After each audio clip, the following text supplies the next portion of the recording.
एक बार बुद्ध अपने सैकड़ों शिष्यों के साथ वैशाली पधारे। सभी शिष्य प्रतिदिन भिक्षार्जन के लिए वैशाली की गलियों में घूमते। वैशाली में ही आम्रपाली का भी महल था। वह वैशाली के राजा, राजकुमारों, धनी और शक्तिशाली लोगों का मनोरंजन करती थी। एक दिन उसके द्वार पर एक युवा भिक्षुक आया। आम्रपाली उस पर मोहित हो उठी। उसने अपने परकोटे से कहा, आप अंदर आइए और मेरा दान ग्रहण कीजिए। उस भिक्षुक के पीछे और भी कई भिक्षुक थे। उन्हें युवा भिक्षुक से ईर्ष्या हुई।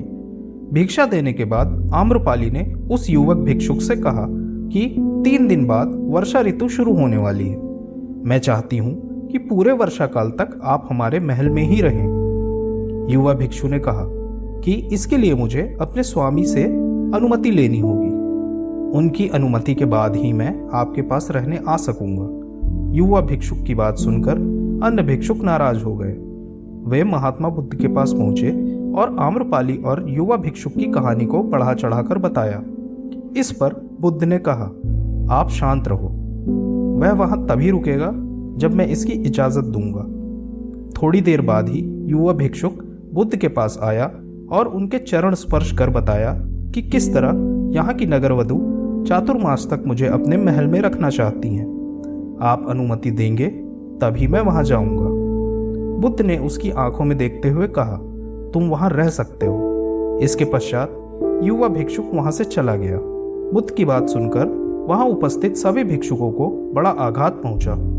उन्होंने आक्रोशित होते हुए कहा, स्वामी जी, उसे आम्रपाली के भवन में जाने से रोकिए, वरना अनर्थ हो जाएगा, क्योंकि वह एक वैश्या है। एक भिक्षुक उसके साथ 4 माह तक कैसे रह सकता है?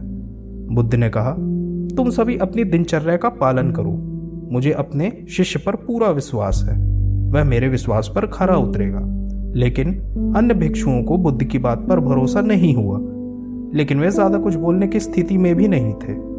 4 माह पश्चात युवा भिक्षु जब वापस लौटा तो पीछे पीछे आम्रपाली भी थी।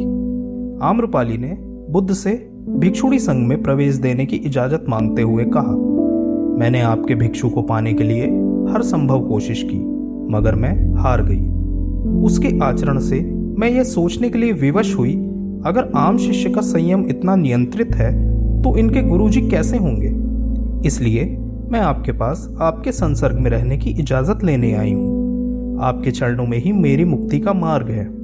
मैं अपनी समस्त संपत्ति भिक्षु संघ को दान में देती हूँ।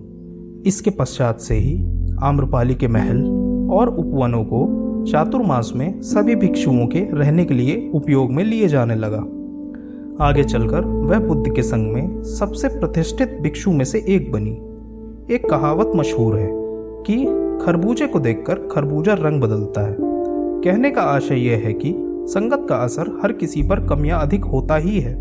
यह कहावत अक्षरशः चरितार्थ होती है वैशाली की नगर वधु आम्रपाली पर, जिसकी सुंदरता ही उसका अभिशाप बनी। किसी एक व्यक्ति की पत्नी बनने के बजाय हालात के भंवर में फंसकर वह वैशाली के धनवानों के मनोरंजन का साधन बनकर रह गई। कभी वैशाली के हित के लिए उसे वैश्या बनना पड़ा था। लेकिन महात्मा बुद्ध के युवा शिष्य पर आसक्त होने के बावजूद जब वह अपना मकसद पूरा करने में सफल नहीं हुई, तब वह बुद्ध के संसर्ग में आई और यहीं से वह नगर वधु से भिक्षुणी बनी। ताउम्र लोगों में यही संदेश देती रही, बुद्धम शरणम गच्छामि। दोस्तों, यह कहानी आपको कैसी लगी हमें कमेंट बॉक्स में लिखकर जरूर बताएं।